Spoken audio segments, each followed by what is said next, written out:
Our friends and family of Mzee Naychae, there are so many public servants in this audience who we would have loved to listen to. The Honorable Martha Karua, thank you so much for joining us.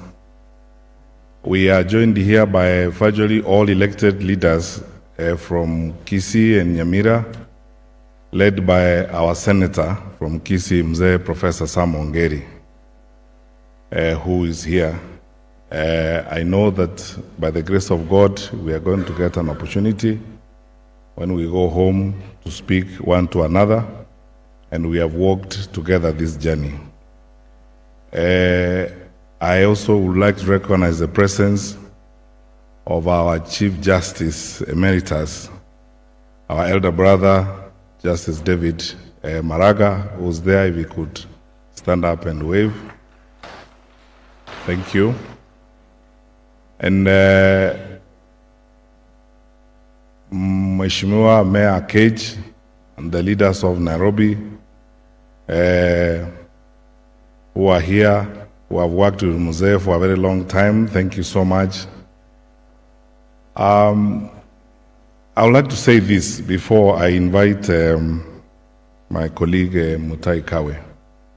Of course, before I invite CS Kagwe, we have so many colleagues from the executive branch of government who are here, principal secretaries, the deputy head of public service, Mr. Wanyama Musiambu, who was deputized by the president to sit through the planning for this funeral service, a number of permanent secretaries in the audience, and my cabinet colleagues who are here, CS Maina, CS Omamo, CS Kagwe, and all of you who are present. Up to his towering father, I actually never thought in my life, or never factored in my life, that such a day would come. Because for about 20 years, I've had the probably most unique privilege of working close and working with Mzee Simeon Naychae. In everything except biology, I am Mzee Naychae's son, because he raised me. I spent so much time with him, I traveled with him, and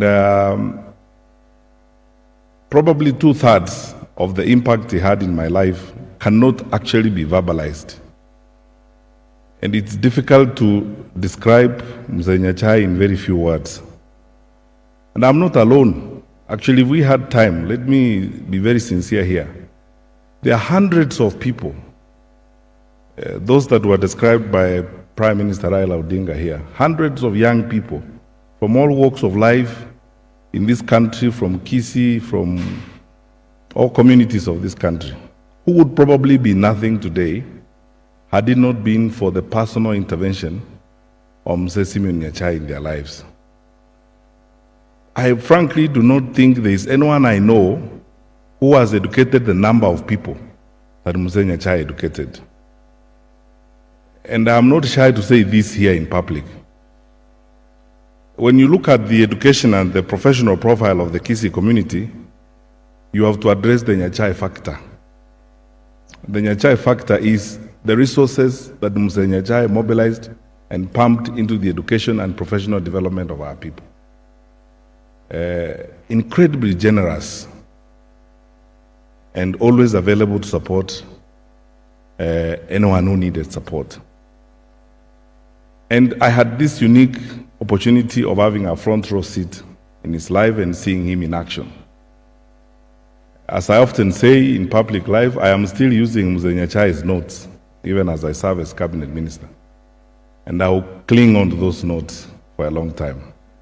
In the last 8 years that I've been in cabinet, there has never been a time, until about a year ago when Mzee became sick and we couldn't speak very regularly, there wasn't a time, a stretch of time, that I did not either consult him, or he called me, or he actually never called, he summoned us to make demands on us on a number of things. And for my cabinet colleagues who are here, I took all the beating for your mistakes, and anytime you spoke out of turn,